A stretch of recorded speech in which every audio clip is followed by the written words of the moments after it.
So, you're thinking of joining the hierarchy. Good choice. Good choice. First thing to figure out, as your memory starts to come back, is which legion to join, because we are all organized into legions based on the manner of our death. Now, let me recall the list of all the legions. What? No, I don't have it written down. You'll find that paper is at a great premium in the Shadowlands. In fact, everything is at a great premium. There are some relics, really powerful, momentous items, like the bullet that shot Lincoln, the paper on which the treaties ending the Second World War were signed. Those, when they are destroyed or melted down, they go down into the Shadowlands and survive as long as they are remembered. And some lucky people have a relic weapon or two. But mostly all that we have are the spectres, the ghosts, and what we brought with us when we died. Yes. A lot of the stuff here is made from the same plasm that you're made of. How? Well, we'll get into that a bit later. It's not a pretty story. But yes, the legions. The Emerald Legion. These are the victims of happenstance, accidents, stupidity, ruled by the Emerald Lord from the Seat of Thorns. The Emerald Lord? All the lords of the legions are masked. And so they have been ruled for thousands of years by the same mask. Maybe the same wraith. Most likely not. Who knows what backstabbing has gone on.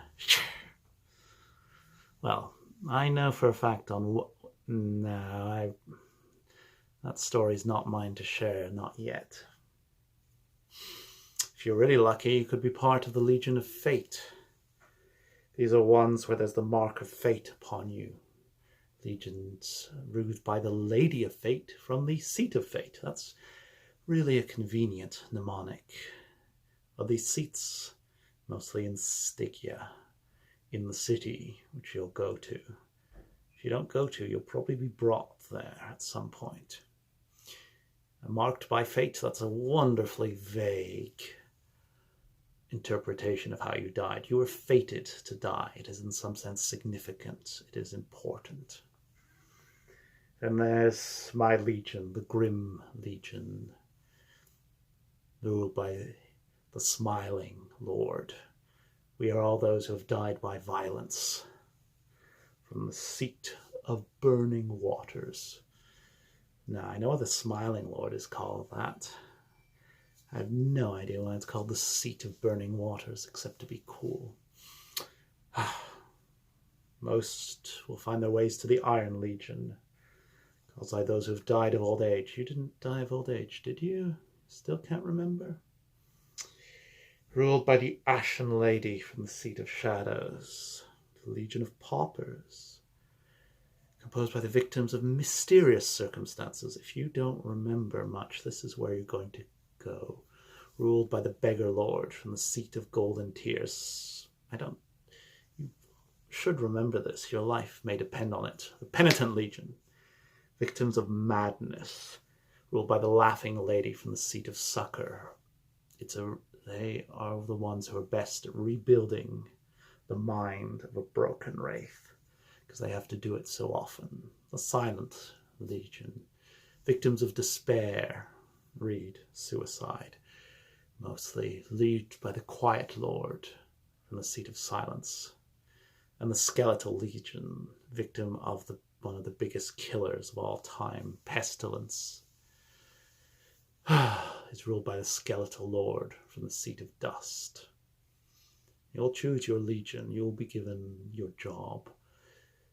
Fighter or bureaucrat, and your role in whichever necropolis you find yourself in. You want to escape. As I've talked about the heretics, but you really don't want to go there. If you're not the cult leader, you're the cult victim. There are rebel groups all over the place. Go ahead, join them. Have a free life, a happy one, and a short one. No, I'm not making a moral judgment about rebels. I'm making a practical judgment. You see, you have legions, organized, and you have rebels, small, disorganized. One of them has been around for thousands of years. The others are small groups that survive for maybe a decade or two. So in all practicality, don't join the rebels. Other options. Well, you can always leave the Dark Kingdom of Iron. There are other cheerful kingdoms out there. There's the Yellow Springs, or the Dark Kingdom of Jade, if you want to be dramatic. Ruled by, what's his name? Qin Shi Huang, first emperor. Yeah, you know, the Terracotta Warriors. He made the Terracotta Warriors as his enforcers for the afterlife. And from that point on, conquered the Yellow Springs and continues to rule over it forever and ever. If you're not a fan of bureaucracy, then definitely don't go to that place. What is there? Svarga, the City of Delights. This is ruled by the heavenly regent of Indra. It's the Indian afterlife. It's a delightful, paradisiac city. The only thing wrong with it is how often the trees and the waters and the flowers moan and cry, and how for 10 people who make their way there, 9 of them go missing, and you find some new trees and new flowers the very next day. Go ahead, be my guest, make your trek there.